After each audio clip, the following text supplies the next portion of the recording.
Welcome back to the channel. Once again, if you guys like the content that we're providing this week, then be sure to subscribe to the channel today so you don't miss any of the upcoming action. We have just wrapped up here in Norwalk, Ohio, and we're going to be heading out west for the NHRA Mission Foods Drag Racing Series season. We will be covering the races from home, but you'll be sure to see all the race recaps and highlights live here on Mighty Mac, so don't miss any of the action and subscribe today so you can keep up on the drag racing content. Without further ado, let's get into the video. Yeah, like this is how it's pretty much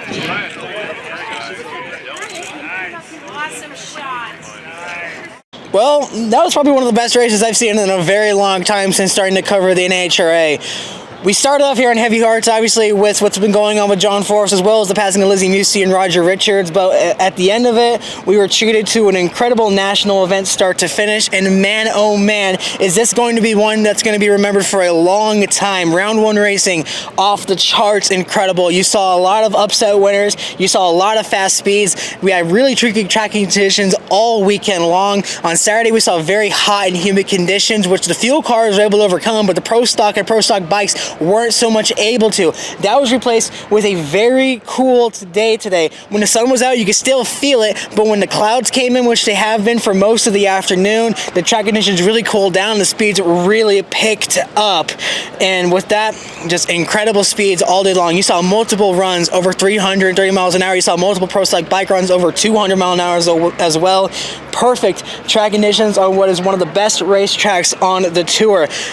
In the early parts of the day, the right lane seemed to be preferred for most of the top fuel drivers in there. Every single top fuel driver chose the right lane in round number one, as well as 6 of the funny car drivers as well. They'll be completely changed in a 180 at round number 2. The first 2 pairs, nobody was able to get down the racetrack. That sent a lot of crew guys into a panic to try and figure out what was going on. And then after the first 2 pairs, they sent out a drag mat to try and fix that. They ended up turning around, and you saw an incredible racetrack for the end of the day, which we saw at the beginning of the day as well. You had some major upsets taking place in Pro Stock as the number 1, number 2, and number 4 qualifiers went around number 1. We'll talk about who those were here in a minute. But first, let's go through your results, and then we can get to the highlights. In Pro Stock Motorcycle, first pair out will be Hector Rana Jr. versus John Hall. Hector's bike would have hiccups and hop before he even got past a tree. John Hall would run away to win the round. Angie Smith would match up with E.G. Kawakami. Angie would fall asleep on the tree, giving E.G. a shot, but his bike would struggle early. Angie would quickly pass him while E.G. got scarily close to the wall at the finish line. Next pair would be Chase Van Sant versus Mark Ingerson. Chase would get off the line first and run away to take the win. Told me yesterday that this was the first race that he felt truly comfortable again following his incident back at Dallas that sidelined him after his 2023 season.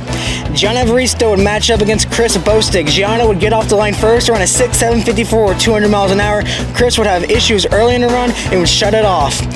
Mission Foods Too Fast, Too Tasty winner Richard Gatto would face off against Steve Johnson. Steve Johnson's bike would immediately head towards the center line. Richard would run down to take the win, but he looked to have lost an engine at the finish line.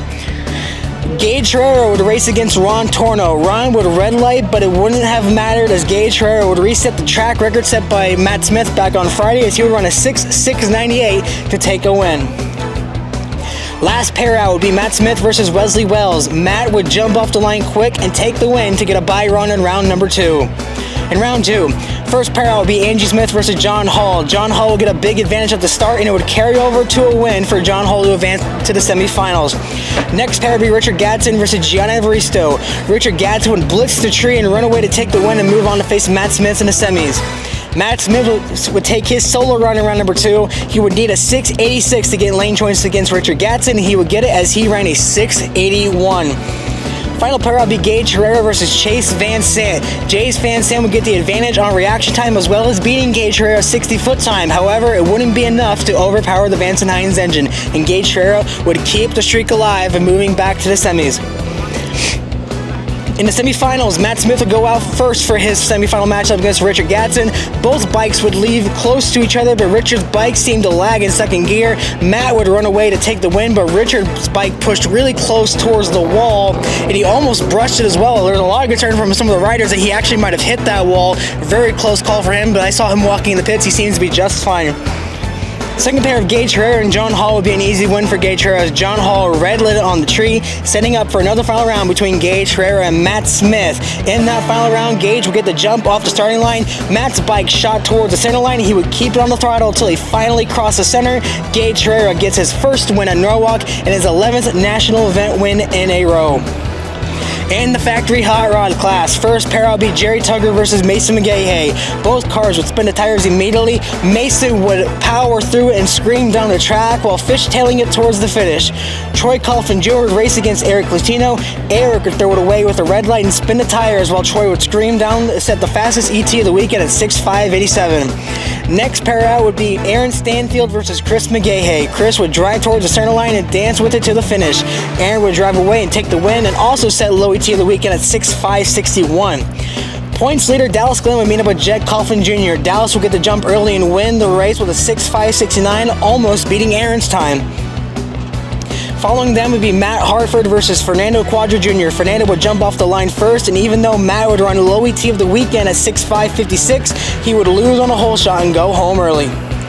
Number 1 qualifier Greg Anderson would race Larry Morgan. Greg would square the tires immediately off the line, and Larry would score the biggest bracket buster of the entire event.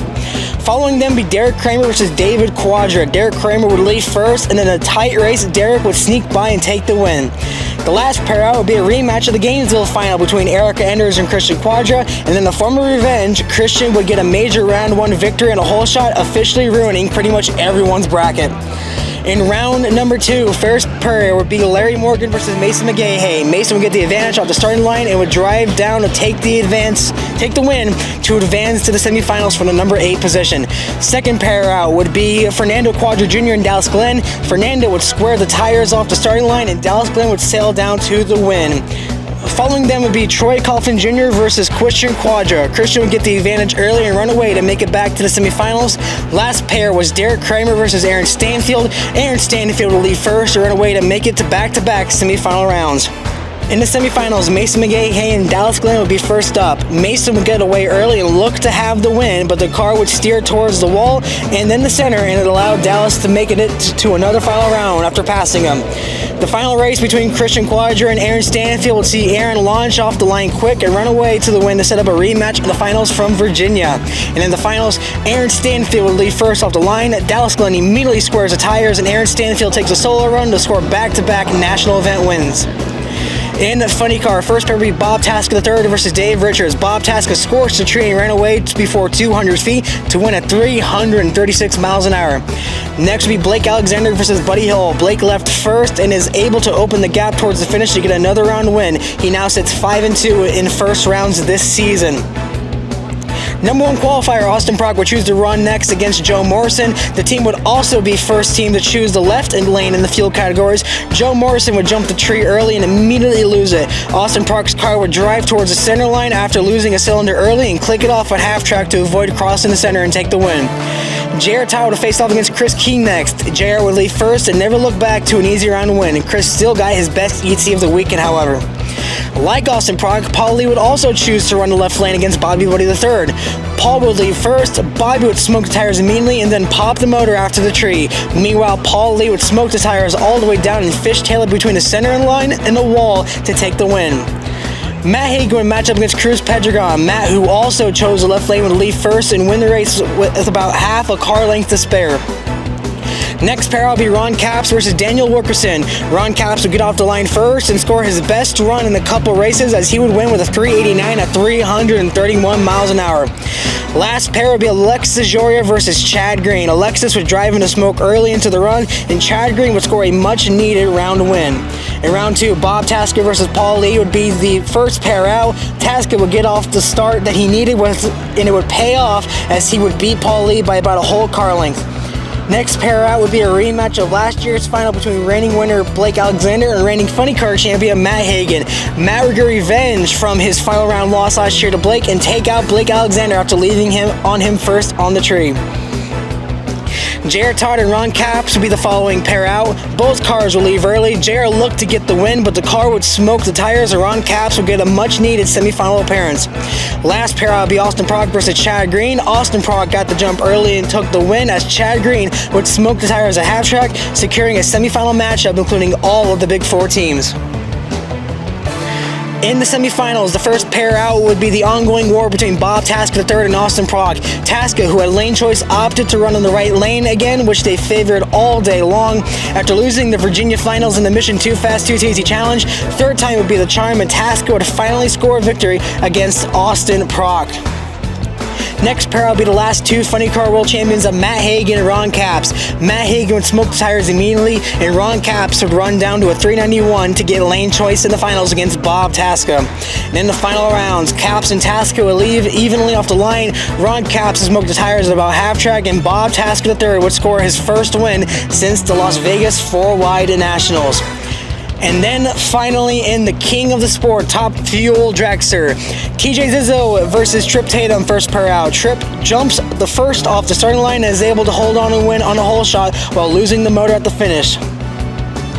Clay Milliken would face off against Sean Langdon. Sean Langdon jumped off the line first, but would lose cylinders and then pop the engine at the finish, which allowed Clay to catch up and steal the win. Next pair would be Antron Brown versus Dan Mercier. Antron Brown would score top the line first and run away to almost a car length win against Mercier. Number one qualifier Doug Coletta would face off against Kyle Wurtzel. Kyle Wurtzel would fall asleep on the tree, and it would cost him, as Doug Coletta would end up winning on a hole shot. A very lucky break for the reigning champion. Justin Ashley met up with Tony Schumacher. Justin would leave first off the line. Car looked to bobble early in the run, but would be able to hold off Tony Schumacher, who ran his best ET of the weekend at 3.783. Following them would be Steve Torrance versus Sean Reed. Steve would leave early, but immediately struggle. Sean Reed would catch up, but not in time to get around him, as Steve also wins it on a hole shot. Next pair would be Tony Stewart versus Jasmine Salinas. Tony would leave first, but Jasmine would sneak around and steal an upset win in round number one. Last pair would be Doug Foley versus Billy Torrance. Both cars would leave close to each other and run close down the track. Billy would sneak around Doug to take the win. And not a single pair of Top Fuel cars smoked tires or shut off early throughout round number one. In round two, first pair out would be Justin Ashley versus Trip Tatum. Trip Tatum would have lane choice, and once again, the right lane would be preferred. Both cars would smoke off the line. Justin made a first loop down the track in a pedal fest, and Justin would move on to take the win to move to the semis. Crew chiefs set into panic as all of them flood the starting lines to see if they could find out what happened before their race. Steve Torrance's team would find something, followed the trend of choosing the right lane, then opted to swap with Jasmine Salinas to be the first Top Fuel dragster to choose the left. Steve's team would also end up changing everything on the car at the last second before they were told to fire. It ended up paying off. Jasmine's car also smoked immediately after the tree. Steve's run looked very similar to Justin Ashley's run from before. Following that pair, the NHRA would send out the drag mat to try and clean up the track to improve conditions. First pair after that would be Clay Milliken versus Antron Brown. Antron, with a lane choice, would also choose to run in the left lane. Both cars would get cleanly off the line and make the first full pull of the round. Antron Brown would get the early advantage to take the win. Last pair will be Doug Coletta and Billy Torrance. Due to his poor round one run, Billy would get lane choice and stick Doug in the right. It wouldn't matter, however, because Doug would beat Billy off the line and run down the track to take the win and get low ET of the round. In the semis, first on track would be the former stablemates of Justin Ashley versus Antron Brown. Justin would leave first, but the car immediately went into a wheel stand and then smoked the tires. Antron Brown would scream down the track to get back to the final round for the first time since Chicago. Doug Coletta would face off against Steve Torrance in the same lane Justin Ashley ran in. Alan Johnson would go down to see if he wanted to swap up lanes, but decided to keep it in the right. Both cars would leave evenly, and it looked as though Steve was going to get the win, but Steve would end up smoking the tires, and Doug Coletta would make his fourth final round in a row. In the final round, Antron Brown got the advantage off the line, was able to drive away from Doug Coletta and take his first win since the Route 66 Nationals. So that is going to wrap up a recap here. We do have highlights to show you, as well as some quotes from our winners here today. Matt Smith and Gage Herrera. Herrera the top of your screen, the Vance and Hines Hayabusa. Smith flickering the pre-stage bulb, and Gage just did it back to him. Both of them playing the game. Now Smith revving the engine of his motorcycle. Worked against Matt Smith. He is second off the line. And Gage Herrera thumps Don Prudhomme out of the record books. Matt Smith runs over a timing block, and Herrera now in 11th heaven with 11th straight victory on the NHRA Tour. As he continues to pad the NHRA record for the most consecutive round wins ever. Gage, you were holding every single Wally in Pro Stock Motorcycle this season. You were just up against a 6-time champion. Just what will it take to beat you? I mean, Matt's got a fast motorcycle. You know, he just missed a little bit today. He had a fast motorcycle all weekend, but you know, it's getting a lot of fun. You know, we're going back and forth on the staging lights, and you know, I'm having a ball right now. You know, and so is Andrew and all the guys at the shop. You know, I just got to thank all of them back in Vance Hines. Vance Hines, Revzilla, Motul, Suzuki has been on rails all year, and let's see how far we can keep it going. You know, I'm having a lot of fun. Richard's doing good, and this ice cream scoop is pretty cool. I got to thank the Bader family for all they do. It's a fun event, and yeah, it's time to celebrate. Thank you.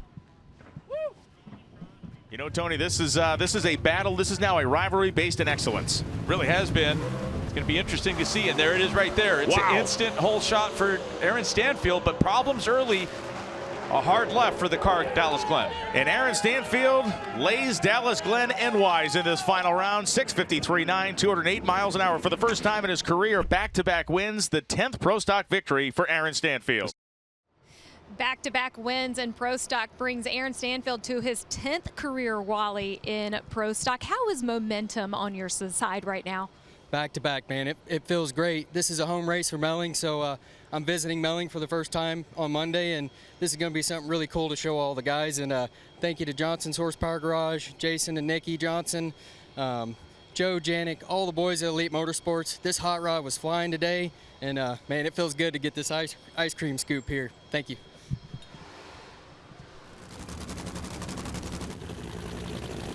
Dean Antonelli, a man who has admittedly struggled so far this season, may have finally wrested control of his own race car. They leave the starting line. 1/1000th of a second differential, and Bob Taska III, by necessity or design, drives flat away from Ron Capps, 390 at 330 miles an hour. Not at all, Brian, and he was just yelling, what a race car, what a race car. And as he's going to grab that Wally here at Norwalk. And Bob, you went through Austin Prock in the semifinals, and you said, hey, we're going to have more of this year. You just beat the 3-time champ Ron Capps in this final. How difficult is it finding these Wallies in Funny Car this season? Oh, it's hard. I tell you, I woke up this morning, my son Cameron turned 18. So happy birthday. Said, Dad, get me a Wally. But I tell you, when I read that news about John Force this morning, that he's making progress, to me it was like just weight lifted off all our shoulders. And I'm going to tell you what John Force told me every race in my career. He'd come up to me and he'd say, Taska, be safe out there and get home to your kids. And John, if you're listening, get better and get home to your kids. They need you and we need you. Love you, champ. Dedicating this win to John Force. Yes! For Brown, the Matco Tools 45th anniversary scheme, he would love to put one in the winner's circle here with plenty of Matco folks on the property. The Pep Boys drone for one last time today. They lead. Brown's out first. Coletta trying to catch him at the top end of the race strip. It is Antron Brown, 373.6. The Chicago winner has done it once again now in Ohio. 374.7 in the loss for Doug Coletta. Antron, you're holding your 60th Wally in Top Fuel. What was the secret to carving through this Top Fuel field today? Teamwork makes the dream work. Brian Karate's hometown. We got some ice cream scoops here, but Matco Tools, this is their hometown. Summit Racing, all of our partners, FVP, Hanksifers, Lucas Oil, SiriusXM, Toyota. That's what makes it happen. And we had a little trouble there in that last round. We actually hurt the engine in the other round. We put one in and we found something wrong with that one. Boys stayed resilient, didn't stop, put another one in. We got it in, got the win. Truly a blessing. JFR, John Force, for you, baby. For you, baby. I got some ice cream I'm bringing to you. Make you smile. So that is going to wrap up our recap here for the Summit Racing Equipment NHRA Nationals here in Norwalk, Ohio. Once again, another incredible weekend, top to bottom. We had great qualifying, a great Mission 2 Fastest Safety Challenge with an even better 4 rounds of eliminations. Once again, if you guys like the content that we provide, subscribe to the channel today, hit the notification bell, and comment what you thought of the race down below. Be sure to follow us on all the social media platforms of Mighty Mac 03 on Twitter, Instagram, TikTok, and Facebook. We've been posting photos and updates all weekend long. Be sure to just, again, subscribe, show your support for John Force as well as everybody else, and until the Seattle Northwest Nationals, this has been Mighty Mac, and we will see you next time.